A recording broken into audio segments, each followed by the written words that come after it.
વડોદરા શહેરના અનેક વિસ્તારોમાં છેલ્લા કેટલાક સમયથી પીવાનું પાણી ઓછા પ્રેશરથી મળતું હોવાના ઉપરાંત દૂષિત પાણીની સમસ્યા ગંભીર રૂપ ધારણ કરી રહી છે.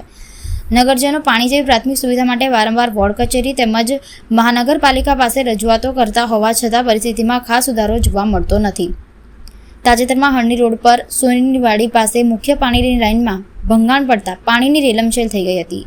નદી વહેતી હોય તેવા દ્રશ્યો સામે આવતા હજારો લીટર અમૂલ્ય પાણી બિનઉપયોગી રીતે વહ્યું હતું. અરણી વિસ્તારના નાગેશ્વર મહાદેવ મંદિરની આસપાસની સોસાયટીઓમાં લાઇન ભંગાણના કારણે શિયાળામાં જ વરસાદી માહોલ સર્જાયો હતો.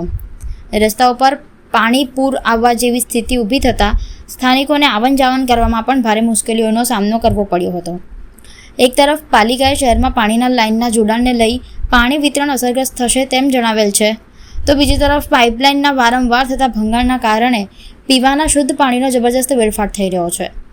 તંત્રની બેદરકારીના કારણે વારંવારના આ બનાવોથી જાગૃત નાગરિકોમાં ભારે નારાજગી છે.